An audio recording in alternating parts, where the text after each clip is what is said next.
inilagay ka man ng Diyos sa ganang sitwasyon, remember, it's not about you. Kung inilagay ka ng Diyos sa ganang sitwasyon, alalahanin mo, hindi ito patungkol sa iyo. Kung nandun ka sa kalagayan ngayon, isang bagay lang ang nais ng Panginoon sa atin. We need to love them. Whether they are Christian or not, they deserve the love of Jesus.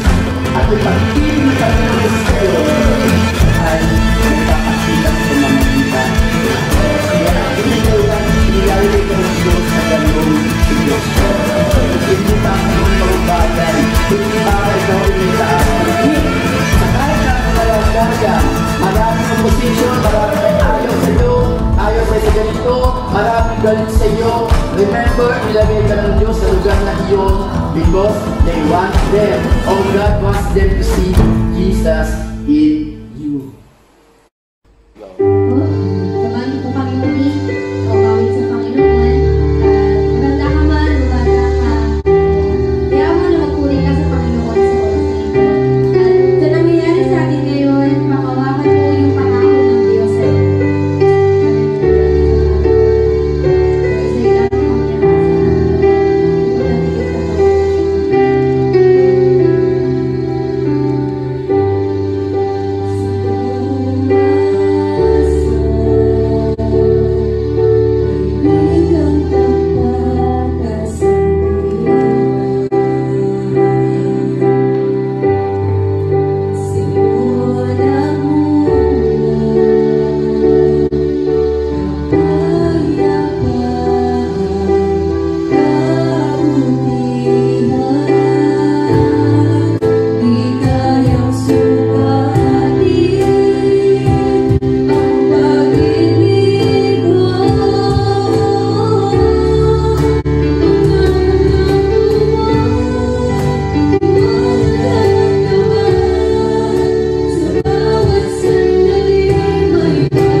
Okay, mapagpalang umaga po sa ating lahat. Kamusta po tayo? Yan. So, kung nakikita po ninyo, may bago na naman po. No, tuwing linggo may bago. Dati nakita nyo ako nakaupo lang, no, may maliit na TV, may ganito. Then gumamit ako ng LCD. But this time, iba naman po, no? So, kung napapansin po ninyo, idadako ko lang po kayo dito just to remind you yung pong mandate na ibinigay po sa atin ng Panginoon. No? It's all about go for souls. So, kung natin kakalimutan yan. So, kahit ano po yung situation, kahit ano po yung kalagayan natin, kahit ano po yung pinagdadaanan natin, ano man po yung kalagayan natin ngayon, anong pong crisis yung pinakaharap natin ngayon, yun pong go for souls ay mananatili po yun. Because that is our mandate. That is mandate from God. Ito po yung binigay ng Panginoon sa atin. Kaya kahit anong gawin natin, ano man ang mangyari, ano man yung kalagayan natin, ito po ay patuloy natin gagawin. Ang ibahagi po ng salita ng ating Diyos sa mga tao po na hindi pa po naaabot ng kanyang salita. At kahit na naabot na po sila, this is to remind them again and again and again. No? That's our mandate is go for souls. Sabi nga sa Great Commission, di ba, sa Matthew chapter 28, verse 19 and 20. Okay? So, hindi po tayo magsasawa na abutin yung mga taong ito. Hindi po tayo magsasawa na abutin sila, na ibahagi sa kanila ang ebanghelyo ng ating Diyos. Amen po? So today, ang pag-usapan po natin, now if you have your neighbor with you, no, kung nandiyan yung mga katabi mo o may katabi ka ngayon, nandiyan yung kamag-anak mo, nandiyan yung mga mahal sa buhay, nandiyan yung nanay mo, girlfriend mo, boyfriend mo, no, mga magulang mo, tell them it's not about me. Sabi nyo nga, no, hindi ito patungkol sa akin. Yung pag-uusapan natin ngayon ay hindi patungkol sa akin. Okay? Hindi ako to. But naniniwala ako na may sinasabi ang Diyos sa oras na ito at may sasabihin ng Diyos para sa ating lahat sa oras na ito. Okay? Amen? Amen. So, sige po, no? Even nga ang Panginoong Jesus, actually, isa po sa mga bagay po na tinuro sa atin ng ating Panginoong Jesus, nung siya po ay nagtuturo po dun sa sa kanyang sermon on the mount, no? Yung patungkol po doon sa mahalin daw po natin ang ating mga kaaway. Sa aklat po ng Mateo, chapter 5, verse 44. Malinaw po doon, no? Sabi niya ganon, ngunit, ito naman ang sinasabi ko sa inyo, o sinasabi ko, ibigin ninyo ang inyong mga kaaway, at ipanalangin ninyo ang mga umuusig sa inyo. Ito po yung isang malinaw na katuruan ng ating Panginoon patungkol po sa mga tao na umuusig sa atin o sa ating mga kaaway. Dalawa po sinabi niya rito. Sabi niya, no, ibigin daw natin ang ating mga kaaway and at the same time, ipanalangin natin ang mga umuusig sa atin. Though, kung pag-aaralan po natin, hindi ganun kadali. Pero dahil po, ito topic natin ngayong araw na ito, pag-usapan po natin yung dalawang hari na ito, no, itong mga karakter, doon po sa aklat po na Samuel, kung paano po hinandle, lalong-lalo na ni Haring David, yung conflict na kanyang kinaharap sa pamamagitan ni Haring Saul. Okay? So kung kayo po ay may Bible, dito po, no, sabi ko nga po, sa number 1, pag-usapan po natin, isa po sa 3 puntos na gusto malaman po natin, we need to respect those who oppose you. Okay? Number 1, respect those who oppose you. Igalang daw po natin yung mga taong umaayaw sa atin, o yung mga taong ayaw sa atin, o yung mga tao, no, na talaga namang ang laki ng galit sa atin. And remember sa Matthew chapter 7 verse 12, malinaw po ang Panginoon sa kanyang katuruan. At ito po'y bahagi po ng Sermon on the Mount. Sabi niya ganun sa Matthew chapter 7 verse 12, treat others the way you want to be treated. No? Tratuhin daw natin yung mga tao katulad ng pagtrato na nais natin gawin sa atin. No? Nais natin na gawin yan sa atin. Okay? So ito po'y sabi ganun, no? We need to respect o igalang natin yung mga tao na ayaw sa atin. At paano po mangyayari yun? Paano natin gagawin to? Okay? So number 1, respect those who oppose you. Sabi po dito, no, sa 1 Samuel chapter 24, verse 4, na nagkataon po na inahabol po ni King Saul at ng kanyang 3,000 tauhan, si Haring David. Okay? And so happen na ng mga panahon po na yon, kung mapapansin po natin sa verse 3, no? Sabi po nasa yungib po, nasa lugar na yon, si Haring David kung saan pumunta si King Saul. Pero sa verse 4, ng 1 Samuel 24, verse 4, sabi sinabi kay David ng kanyang mga tauhan, ito na ang katuparan ng sinabi ni Yahweh, na ibibigay ko sa iyo ang iyong kaaway at maaari mong gawin sa kanya ang gusto mo. Dahan-dahang lumapit si David at pinutol ang laylayan ng kasuotan ni Saul. Sa verse 5 and 6, sabi ganito, no? Nang magawa niya ito, inusig siya ng kanyang budhi, sapagkat para na niyang nilapastangan ang hari. Sinabi niya sa kanyang mga tauhan, huwag na bang itulot ni Yahweh na gawan ko ng masama ang hari na kanyang hinirang. No? So ito na yung pagkakataon na pwede nang patayin ni King David o ni David si Haring Saul. Pero isang bagay po, yung nakakuha po o nakapukaw po ng attention sa akin dito. Yun pong word ni David sa verse 6. Sabi niya gano'n, no? Huwag nawang itulot ni Yahweh.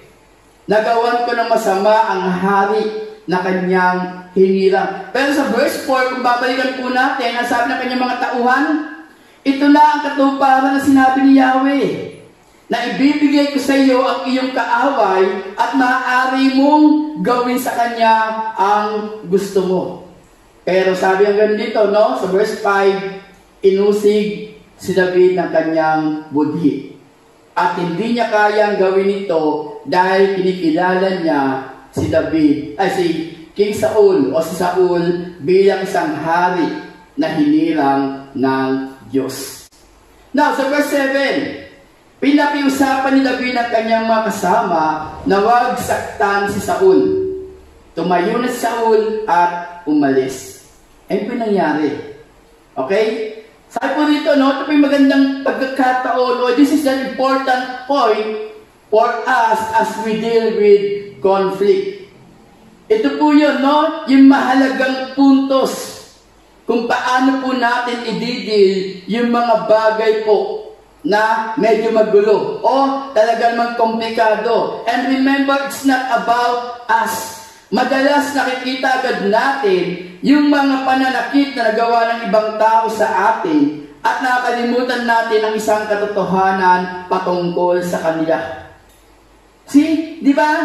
Alam niyo po, pag tayo po ay nasa ganong sitwasyon, eto na eh. Pwede na tayong gumanti. Pwede natin gantihan yung mga taong ito. But remember, it's not about you. It's not about us. Hindi ito patungkol sa atin. Kaya ang sabi ko dito, no, madalas nakikita agad natin yung mga pananakit na nagawa ng ibang tao sa atin. Meaning to say, no, pag ang tao na may ginawa sa akin, nawawala ako sa sarili ko at ang naalala ko lang, ang nakikita ko lang kung ano yung ginawa ng tao na sa akin. Nakakalimutan natin ang isang katotohanan patungkol sa kanila. Ano yung katotohanan na yun? Okay? They are God's created. They are created God's image. Meaning to say, sila ay nilikha ng Diyos ayon sa kanilang wangis o ayon sa wangis ng Diyos. So, if they are Christian, remember, kung itong mga tao na to, nakaalitan natin, nagkaroon tayo ng conflict sa kapwa Kristiyano natin, remember, Christ redeemed and purchased them. Meaning to say, sila rin ay tinubos at binili ng Panginoong Hesus ng kanyang dugo. Isang bagay po na nakalimutan natin. And if they are not Christian, kung sila naman ay unbeliever, they desperately need the gospel. Meaning to say, ito yung mga bagay na nakalimutan natin whenever we face those conflicts sa buhay po natin. At we as a Christian, nakalimutan po natin paano. Kung itong mga tao na to na nag-o-oppose sa atin ay mga Kristiyano rin, gagantihan lang ba natin sila? Gagawan ba natin sila ng masama? Gagawan ba natin sila ng hindi mabuti? Ng hindi maganda? Remember, they are created God's image. If they are Christian, Christ redeemed and purchased them. Sila po ay tinubos din at binili ng ating mahal na Panginoong Hesus. At ibinayaran din kasama sila sa tinubos ng ating Panginoon. If they are not Christian, they desperately need the gospel. Kung hindi po sila Kristiyano, nangangailangan din po sila ng Ebanghelyo. So ano gagawin natin? Ano dapat natin gawin? Hayaan ba natin na tayo ay kainin o lamunin ang galit natin dahil sa ginawa sa atin nakalipas? O tayo ay gagawin natin kung ano yung dapat? Remember, yung mga tao nag-oppose sa atin, dalawang uri ng tao yan. Pwedeng sila ay mga Kristiyano rin at pwedeng sila ay unbeliever. At kung sila ay Kristiyano, remember na sila ay tinubos din at binayaran din ng ating Panginoong Hesus. At kung sila naman po ay unbeliever, sila yung mga taong nangangailangan ng Ebanghelyo. They desperately need the gospel. Kaya nga po, sa totoo lang po, nung nakita, ito na yung pagkakataon para si David ay makagawa o makaganti kay King Saul. Pero hindi, ang nakita ni King David o nakita ni Hari David nung panahon na yon, ito ay hinirang ng Diyos bilang hari. Walang pinagkaiba sa atin ngayon.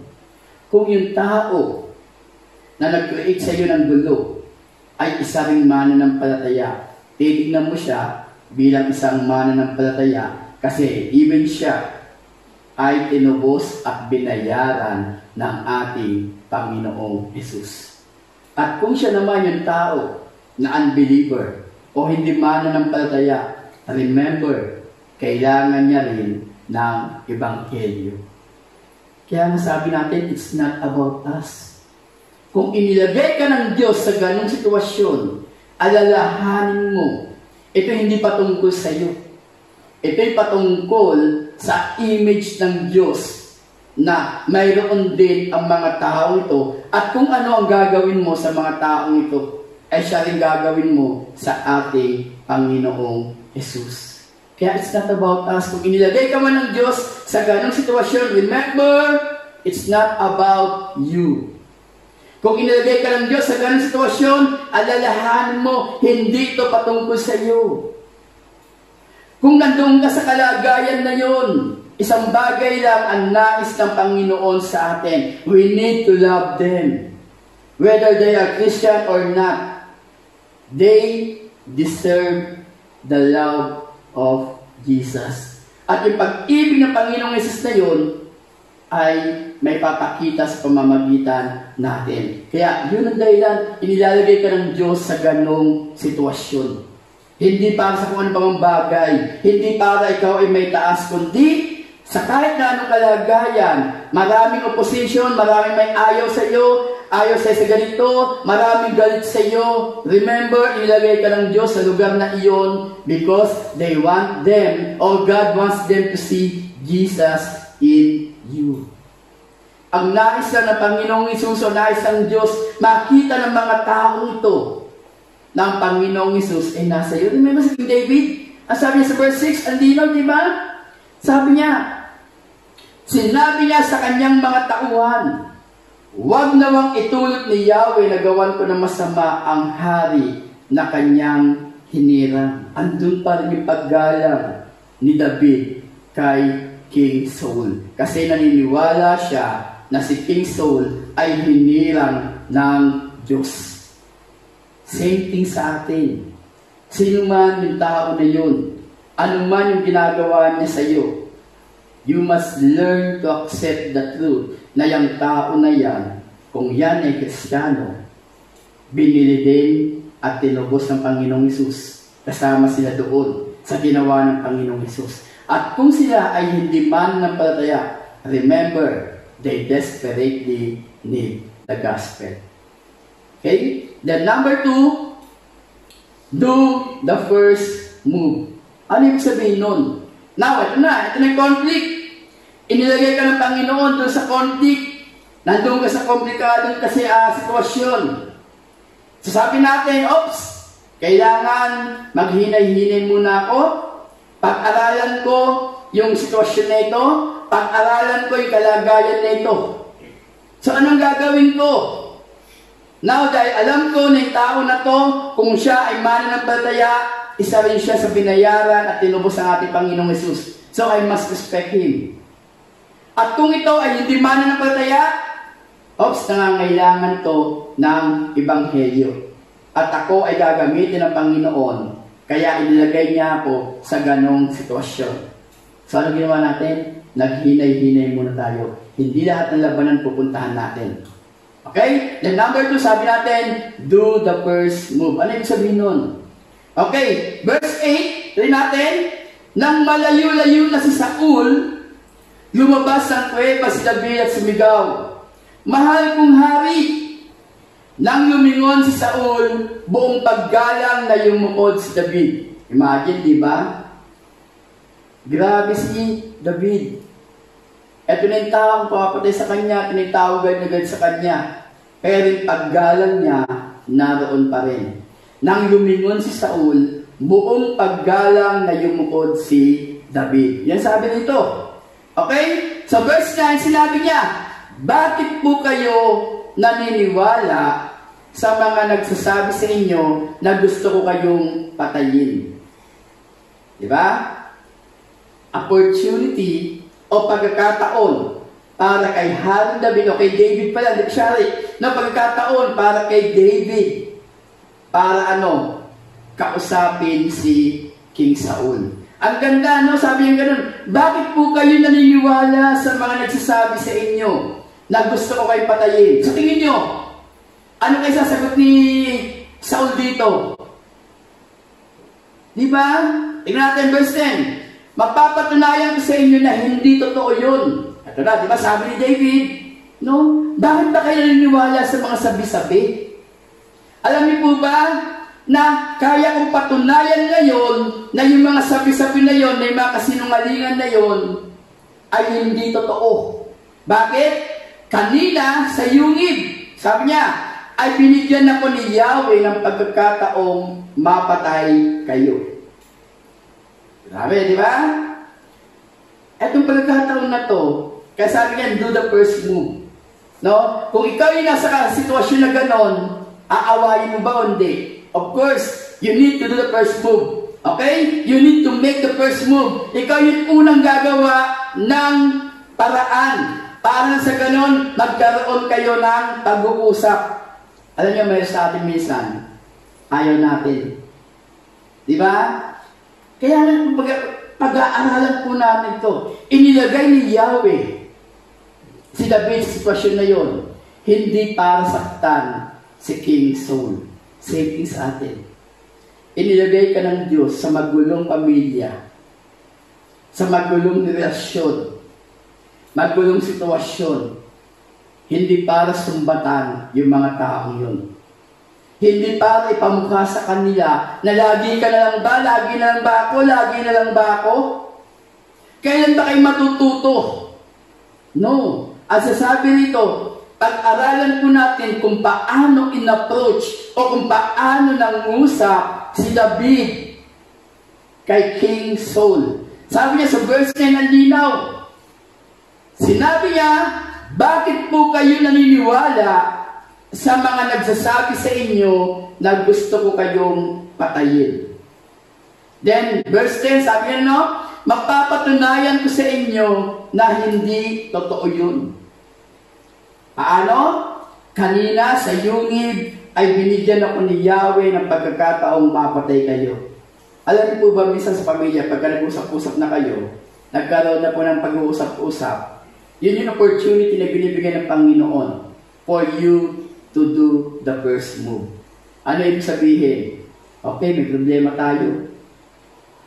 Hindi pwedeng iwasan, kundi dapat pag-usapan. Kaya kung ikaw yung mananampalataya, inilagay ka ni Yahweh sa magulong pamilya, hindi para sumbatan yung mga taong ito. At kung ikaw, yung tao na ginamit ni Yahweh na ngayon ay may maganda ng hanap buhay, bilang isang anak, maganda na trabaho mo, kumikita ka na, ginawa ni Yahweh yun at inilagay ka sa magulong pamilya, hindi para sumbatan yung mga tao sa loob ng tahanan. Hindi kung kumikita ka na, ikaw na yung boss. Kaya, take note, yung sitwasyon na yun is not about you. Okay? Yung sitwasyon na yun, kasabi natin, you need to do the first move. Why? Dahil may purpose ang Panginoon, bakit ka inilagay sa ganong sitwasyon? For you to learn. Hindi ito para sa iyo. Para ikaw yung gagamitin ngayon ni Yahweh, no? Para ipaunawa sa mga tao, especially sa loob ng ating tahanan, yung mga bagay na nangyayari.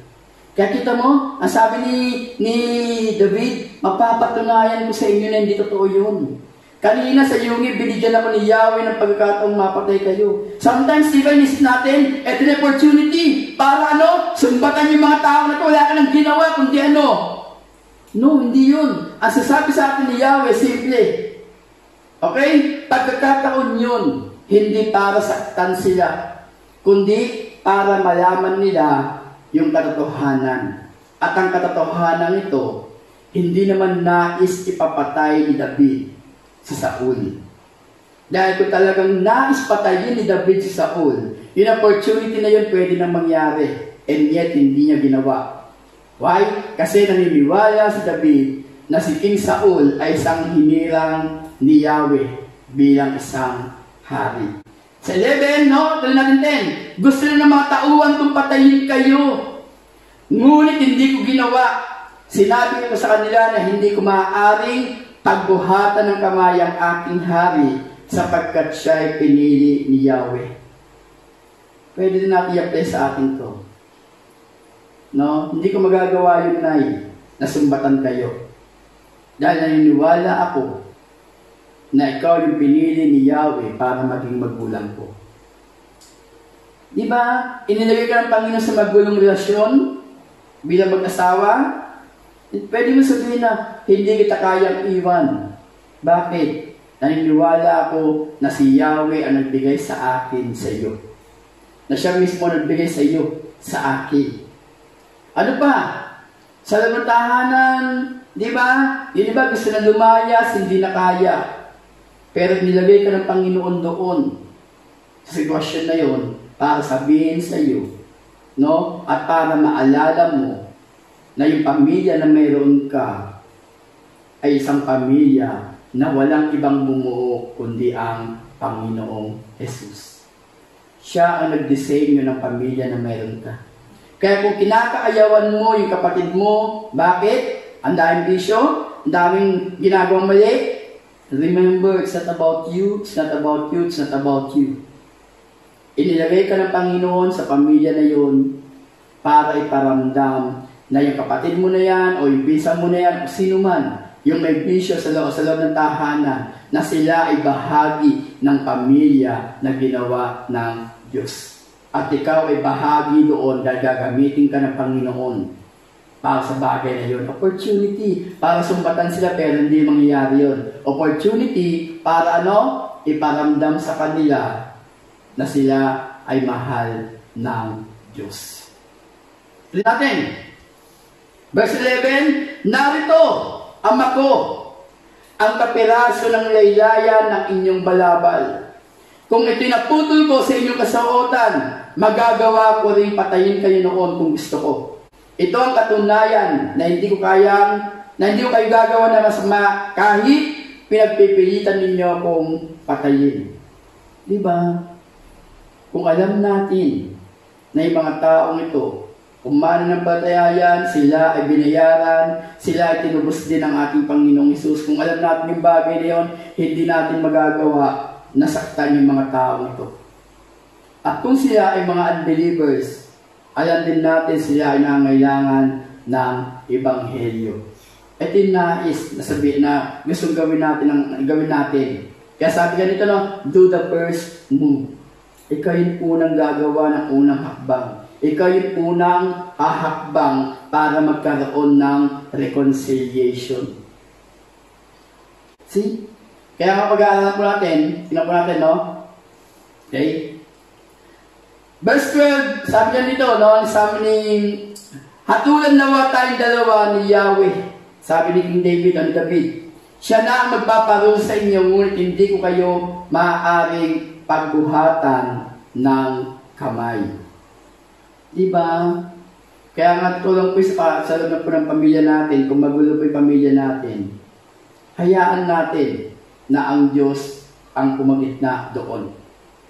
Wala tayong gagawin, kundi sabihin lang sa kanila na ang Diyos ang nagdisenyo ng pamilya at ang Diyos ang nag-create ng pamilya, ang Diyos ang gumawa nito, kaya ang Diyos ang dapat na may taas. Gaya ng kasabihan, sa verse 13, sabi rito ni David, gaya ng kasabihan ng matatanda, masamang tao lamang ang gumagawa ng masama, kaya hindi kayo pagbubuhatan ng kamay. Totoo naman. Diba? Masamang tao lamang ang kaya gumawa ng masama. Kaya sabi niya, hindi kayo pagbubuhatan ng kamay. Then 14, sabi nito, no, sino ba ako upang hanapin ang hari ng Israel? Isang patay na aso o pulgas lamang ang katulad. Si Yahweh nawa ang matol sa ating dalawa, magsiyasat nawa siya at ipaglaban ako at iligtas sa iyong mga kamay. Ang ganda. Now, anong puntos? Ano yung gusto natin matutunan sa pangalawa? Sabi natin, do the first move. Okay? Dito, first, he confronts Saul's paranoia. Meaning to say, no, kinumpronta ni David yung pagiging paranoid ni Saul. Alam niyo, may kilala pa yung mga taong ganyan, paranoid. Para bang lahat lang iniisip negatibo. Di ba? Kaya sabi sa verse 10, bakit po kayo naniniwala sa mga nagsasabi sa inyo na gusto ko kayo patayin? Napaparanoid na si Saul.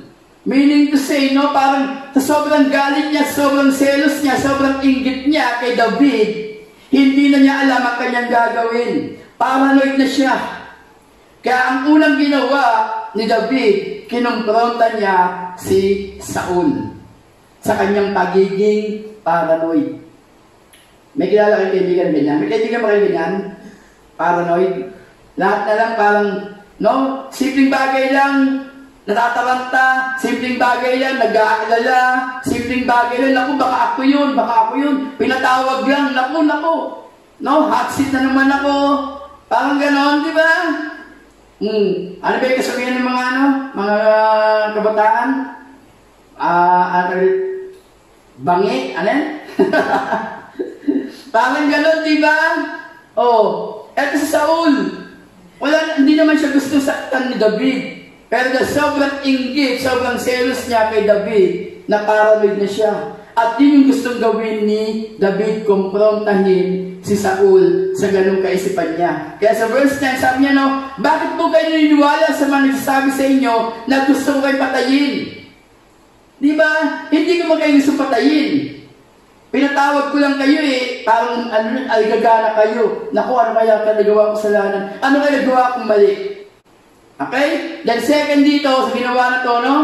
Matutunan natin, second, David clarifies his intention with Saul. Ano yung sabihin nun? No? Kinlaro ni David ang kanyang intention kay Saul. Ibig sabihin, kailangan magka-ayos tayo. Alam niyo, dapat ito po tayo Ito yung maging katangian po natin.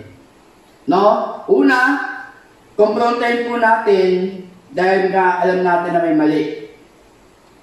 May tama sila. Pangalawa, maklaro yung mga bagay o maging malinaw, no?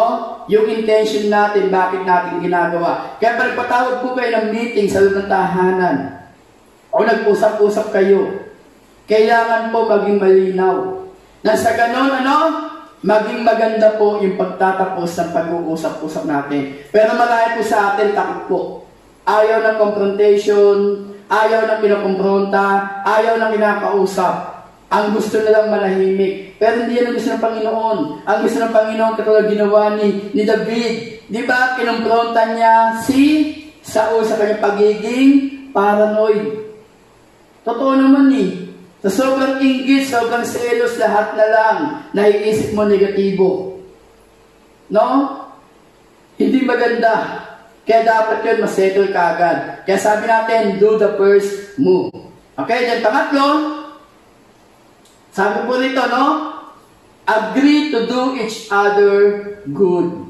Magkasundo kayo na kayong dalawa, no, tapos na, okay na, settle na, then magkasundo-sundo kayo na gumawa na lang o gawin na lang kung ano yung tama o gawin na lang kung ano yung mabuti. Di ba? Magkasundo-sundo. Sige, pagkaisan natin. Since okay na tayo, clear na tayo, then ito na yung gagawin natin. Kaya katotoo lang po, bagamat yung pangako po rito ni King Saul kay Hari David o kay David ay hindi niya tinupad. Kasi sa verse 26, pinapatay na naman o pinapapatay na naman ni Saul si David. Ibig sabihin, hindi rin tumupad. Pero mahalaga, no, kung nagkaroon po ng kasunduan, ikaw na inilagay ng Diyos sa ganong kalagayan, ganong sitwasyon, ikaw ay dapat na tumupad sa ganong usapan. Huwag mong hayaan na ikaw yung sisira sa kasunduan. Ano kasunduan dito? Okay? Sa verse 16, pagkatapos magsalita ni David, sinabi ni Saul, David, anak ko, ikaw nga ba yan? At siya'y tumangis. Sinabi pa ni Saul, tama ka David, at ako'y mali. Sinusuklian mo na mabuti ang masamang ginagawa ko sa iyo. Alam niyo po ba, pag kayo nagkausap-usap, at naging maayos, no? Yung ginawa mo pa'y pag-usap sa mga tao na hindi natutuwa sa iyo, marirealize nila na ikaw ay totoong mabuti. Na-realize naman ni King Saul, tama ka David, at ako'y mali. Sinusuklian mo na mabuti ang masamang ginagawa ko sa iyo. Sa family natin, sa mga kaibigan natin, no? Kahit gumagawa ka ng sa kanila maling ginagawa mo, pero tama naman yung ginagawa mo, time will come. Marirealize nila yung pagkakamali nila. No? Ang mahalaga lang sa atin, suklian natin ng mabuti bawat ginagawang masama sa atin. Huwag na huwag tayong gaganti. Kaya nga sabi natin, number 1, di ba? Respect those who oppose you. Igalan natin yung mga taong umuusig sa atin, yung mga taong umaayaw sa atin. No? Respect meaning kasi mahalin pa rin natin sila. Sabi natin, do the first move, no? Para magkaroon ng reconciliation, magkaroon ng maayos, no? Magkaroon ng maayos na pag-uusap o magkaroon ng kapayapaan sa tahanan. Ikaw na inilagay ng Diyos doon, ikaw ang unang gagawa ng hakbang para magkaayos-ayos kayo. Then ito pangatlo, sabi natin magkasundo tayo, agree to do good to each other. Di ba? So sabi nga naman sa verse 17 o verse 18, okay? Ito'y pinatunayan mo ngayon, hindi mo ako pinatay kahit inilagay na ako ni Yahweh sa iyong mga kamay. Totoo naman, di ba? Na-realize ni Saul, no? Na minsan pa, bagamat inilagay na ni Yahweh si Saul sa kamay ni David, hindi niya ito pinatay. Kasi nandoon yung paggalang niya bilang siya ay hari na hinirang ng ating Diyos. Then verse 19, bihira sa tao ang makakagawa ng ginawa mo. Ang pawalan pa ang kaaway na nasa ilalim na ng kanyang kapangyarihan. Pagpalain ka nawa ni Yahweh sa ginawa mong ito sa akin. No? Ngayon, alam kong ikaw ay magiging hari ng Israel at sigurado akong magiging matatag ang kaharian sa ilalim ng iyong kapangyarihan. Ano po nangyari? Di ba? Naging maganda pa rin po, no? Yung pakikitungo ni David sa pamilya ni Haring Saul.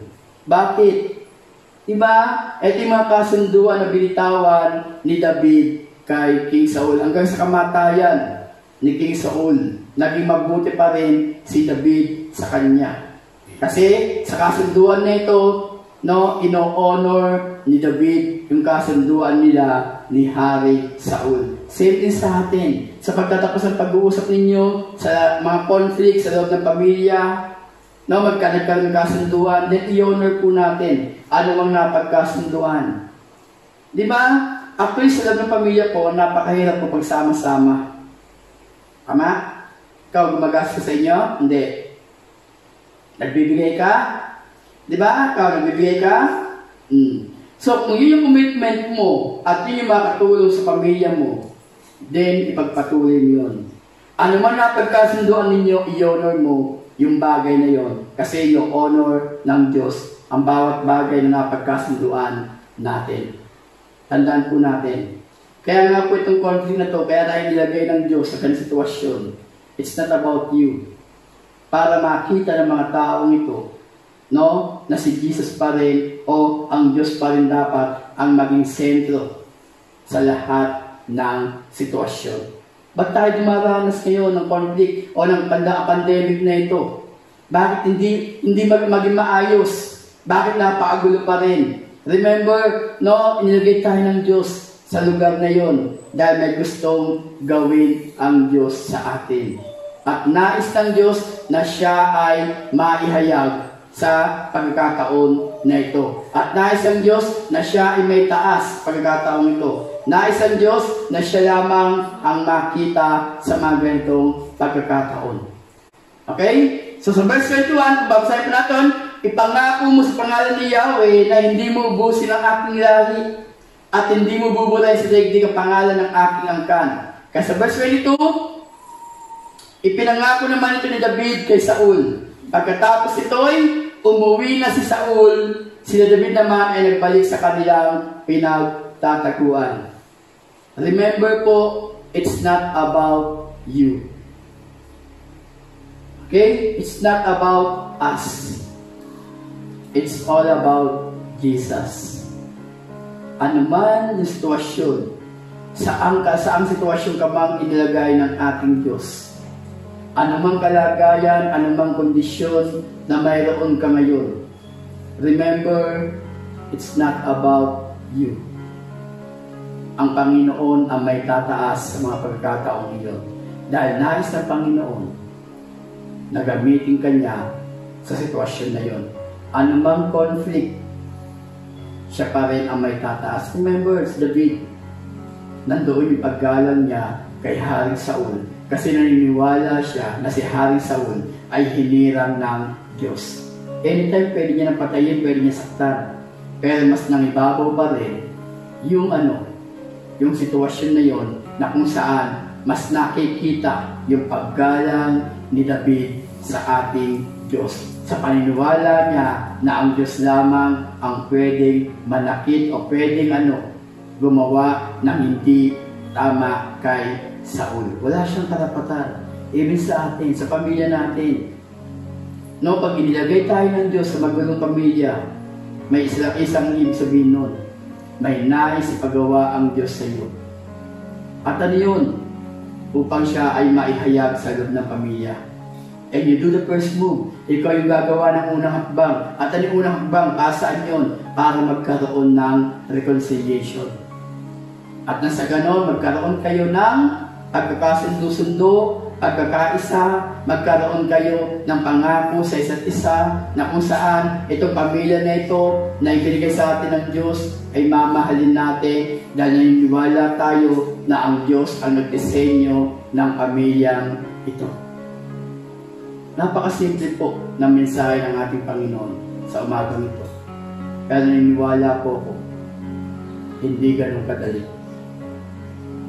Pero the moment na nakita mo yung totoong intensyon ng ating Diyos kung bakit Kanya inilalagay sa sitwasyon na magulo o sa anumang conflict, anumang kalagayan, then I will tell you, mas marirealize mo at mas pasasalamatan mo ang ating Panginoon dahil alam mo na ikaw ay gagamitin niya para magkaroon ng kaayusan sa loob ng tahanan. At nasa ganon, ang Panginoon ay may taas sa loob ng tahanan. Wala nang iba. Kaya nga po, ito lang po, encourage you. No? Instead na magalit ka sa mga tao na ayaw sa iyo, nagagalit sa iyo, mahalin mo sila, igalang mo sila. Kaysa pagtagalin mo yung sitwasyon na ganito, kausapin mo sila. Ipaunawa mo sa kanila ano yung totoong intention mo. Na sa ganon, magkaroon ng magandang pag-uusap at maging maayos ang pamilya, ang grupo, ang kaibigan, ang community, ang school na kinabibilangan mo. Dahil nasa Panginoon, gamitin ka niya sa lugar na iyon. Remember, it's not about you. It's all about Jesus. Ang Panginoon lang ang dapat na may taas. Wala nang iba. At alahanin natin, maraming pangako ang Diyos na dapat nating panghawakan. And the moment na pinakinggan mo ang Diyos, the moment na sinunod mo ang Diyos, the moment na ginawa mo ang pinapagawa ng Diyos sa iyo, magiging maayos ang lahat. And now, I tell you, I challenge you, no? Inahamon po kayo, mga kapatid, ano yung conflict na kinakaharap ninyo ngayon? Ano yung sitwasyon na kinakaharap ninyo ngayon? Magulo ba ang inyong pamilya? Magulo ba ang inyong tahanan?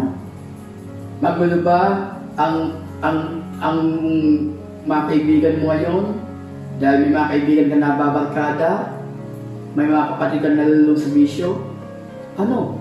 Ano yung conflict na meron ka ngayon? Remember, inilagay ka ng Diyos dyan kasi may purpose ang Panginoon. Ba't Kanya inilagay dyan? And remember, it's not about you. It's about Jesus. It's all about God. So, sige po, no? Samahan niyo po po. Tayo po ay manalangin.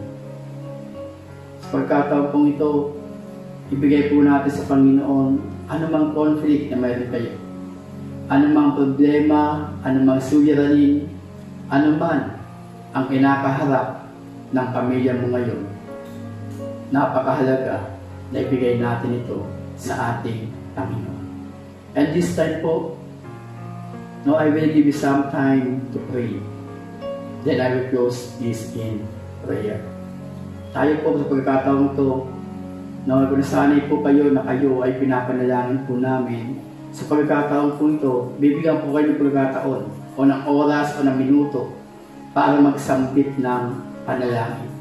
And pray kung anong conflict mayroon kayo ngayon sa loob ng inyong tahanan o sa kaya sa inyong mga kaibigan, sa inyong mga mahal sa buhay, sa relationship na mayroon kayo. Ibigay po natin to sa ating Panginoon. Sige po, tayo lahat ay pumikit. Tayo ay manalangin. Now, this is your time para kayo po yung magsampit ng panalangin. Sige po.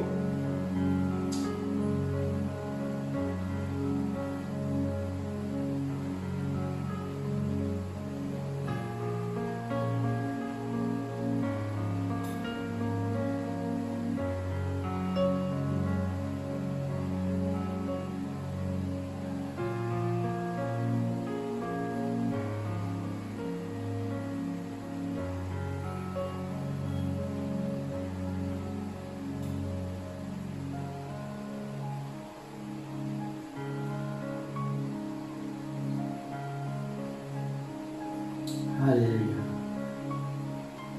Panginoon, minsan pa, salamat sa pagkataon ito. Minsan pa, Panginoon, salamat. Dahil walang iba, Panginoon, ang may tatas ngayon sa buhay namin kundi Ikaw. Panginoon, narinig mo yung panalangin ng bawat isa. Yung tinig ng bawat isa. Narinig mo, Lord God, yung kalagayan ng bawat isa. Nakita mo yung conflict na kinakaharap ng bawat isa. At ito'y sinambit ng kanilang mga labi. At sa pagkataon ito, Panginoon, patuloy na dinataas po namin sa iyo ang bagay na ito. Salamat, salamat, Panginoon. Lord, help us kung paano po, Lord God, kami, Panginoon, ay matututong ng respeto, Lord, sa mga taong umuusig sa amin. Mga taong maayaw sa amin. Mga taong ayaw sa amin. And help us also, Lord God, on how to do the first move para magkaroon ng reconciliation sa loob ng aming pamilya, sa relationship na meron kami, sa mga kaibigan namin, Panginoon. And at the same time, Lord God, tulungan mo kami upang kami, Panginoon God, na magkaroon ng kasunduan kung paano kami gagawa ng tama sa mga bagay na ito. At kung paano po namin mapapabuti pa ang aming sitwasyon. Panginoon, higit sa lahat, hindi ito tungkol sa amin. Ito tungkol sa iyo. It's not about us, Lord God. It's not about me. This is all about you, Lord God. This is about you, Jesus. This is about you, Jesus. Thank you, Lord. Thank you, Panginoon. Napakabuti mo, pinupuri ka namin, sinasamba ka namin, tinataas ka namin. Ito ang aming dalangin. Sa pangalan na Jesus. Amen. Amen. Hallelujah. Okay po, so ulitin ko po, no? Sana po yung mensahe po ito ng ating Panginoon ay tunay nga na nagbigay sa atin ng isang katuruan na kung saan may i-apply natin ng maayos sa ating buhay. Pagpalain po tayo ng Panginoon, muli sa Diyos po ang papuri.